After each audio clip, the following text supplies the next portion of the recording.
Okay, so this is my explanation of one of the combos I use in my Dragoonity / Blackwing deck. These 6 cards here, once you get all 6 of them, you can OTK with this.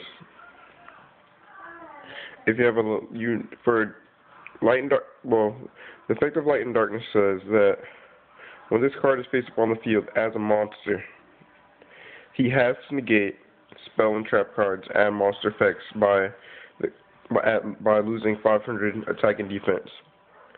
And when this card is destroyed and sent to the graveyard, you select one monster in your graveyard, then destroy all cards you control, and special summon that monster. Now, when you're running a Dragoonity deck, you know there's a lot of times when there's nothing you control, because the majority of this deck is based off of your turn. It's not meant to special summon during your opponent's turn. So that's not really a big drawback in my concern. And when you play it with Red Eyes Darkness Metal Dragon, which says that you can remove from play one face-up dragon monster you can control to special summon this card. Once you return during your main phase, you can special summon one dragon type monster except Red Eyes Darkness Metal from your hand or graveyard. So let's say your opponent gets you to the point where, oh yeah, and to use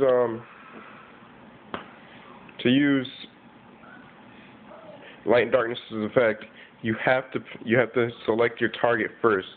So if they battle you during the damage step, you're still not sent to the graveyard, but because this card is going to be sent to the graveyard, his effect activates, and you have to select your card. You have to target your card first, and then destroy everything you control, and then special summon that card.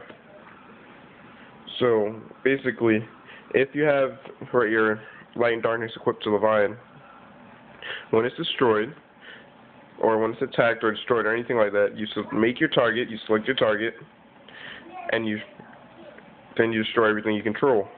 So if you only have one Leviathan in your graveyard, if you only control one Leviathan, and that's the one that equipped you, the loop won't work because you have to select your target first. So basically, I run 3 Armor Leviathan in my deck because of the fact that I use that loop, and it can also help for my OTK. So let's say I have these 2 in the graveyard along with my Red Eyes Darkness and Brandistock. My opponent destroys me. I could choose to get Armor Leviathan if I think I'm still going to be in danger, and just put him in defense mode, and whatever. If when this card goes to the graveyard, it counts as being destroyed based off game mechanics, and I get to choose a card again. Well, let's say I think that I got my opponent for game next turn, I can choose to get Red Eyes Darkness Metal, and then when my turn comes, I'm able to normal summon, and then I can use Red Eyes Darkness Metal's effect to get back Armor Leviathan, and then use Armor Leviathan's effect to get back Brandistock, and that's basically, well, assuming that I have a clear field on my opponent, that's basically game. 26, 26, 28. And then this flipped over card, I don't have it. This is a Dark Spear, but it's supposed to be my proxy for Dark Simorgh, which is basically a free summon from the hand or graveyard with the assumption that you have a Wind or Dark in your hand or graveyard. So this card helps make this deck so much better, because if you run it with Blackwings like I do, and I'm sure a couple other players do, if this card's in your graveyard, when time for this comes, before you even summon this card, you can summon Simorgh. Simorgh says your opponent can't set cards, period. So basically, your opponent has no way to defend himself unless they already have something on the field, and then you Trinate or something like that, and you can basically game your opponent like this. My deck doesn't run with Phalanx, so I don't do a lot of synchroing, so I have to rely on other ways to get my cards to the graveyard and to beat my opponent. Now you're like, well, how are you going to get all those cards to the graveyard anyway? You could do a first turn with this, or, another Stable Foolish Burial. You also have cards like Dragon's Ravine or Dragon's Canyon, whichever you prefer to call it.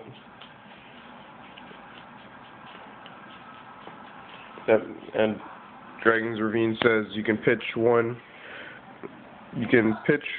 card. You can discard one card to activate one of the effects. It's either add a level 4 Lord Dragoon monster from your deck to your hand, or send one dragon type from your deck to the graveyard. So let's say I use his effect to pitch my Brandisstock or Levian or any of these cards that's in the graveyard. I could pitch anyone. Then I could use the first effect to get back something like a Dragoon Legionnaire.